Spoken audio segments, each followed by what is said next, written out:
2টা ঘন্টা মনে হলো যে আমরা বাইরে কোনো সিনেমা দেখছি। প্রেজেন্টেশনের জন্য 10-এ এবং তার অ্যাক্টিংয়ের জন্য আমি 6 দিব। আজকে ঈদের ছবি আমরা বেশ কয়েকটা ছবি দেখেছি। আজকে মুন্না খানের ইনভাইটে আমরা এসেছিলাম, আমরা অনেক আর্টিস্ট ছিলাম, এসেছি।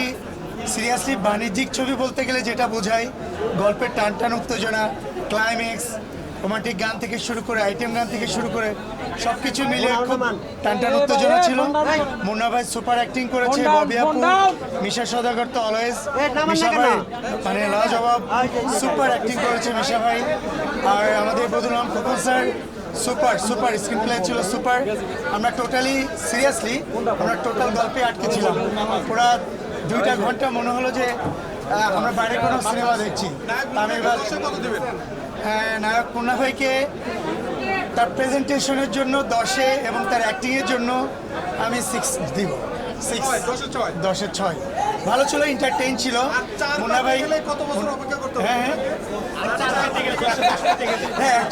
অ্যাকচুয়ালি আপনারা এখানে যারা আছেন আপনারা সবাই চলচ্চিত্রের মানুষ। অ্যাকচুয়ালি এই যে ভাই জয় থেকে শুরু করে যারা আছে, অ্যাকচুয়ালি আমাদের প্রতিটা মানুষই যারা সিনেমাতে আসে অল্প করে আস্তে আস্তে শিখতে হয়।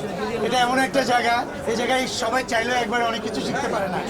তো সেক্ষেত্রে মুন্না ভাই ট্রাই করবে, আমার বিশ্বাস। সে যেভাবে লেগে আছে, আর তারপর এখন বাংলাদেশ চলচ্চিত্রের যে অবস্থা, এত বড় বাজেটের চলচ্চিত্র একজন মানুষ করছে, তাকে অবভিয়াসলি আমাদেরকে থ্যাংক ইউ জানানো উচিত। তার জন্য আমার ইন্ডাস্ট্রির অনেক লোক কাজ করতে পেরেছে, অনেক টেকনিশিয়ান কাজ করতে পেরেছে। আর সিরিয়াসলি আমরা অনেক বেশি তার কাছে কৃতজ্ঞ প্রকাশ করি যে এমন সময় এত ভালো একটি চলচ্চিত্র নির্মাণ করেছে। সবাইকে অসংখ্য ধন্যবাদ। দেশে দেশে সবার সাথে দ্য নিউজ।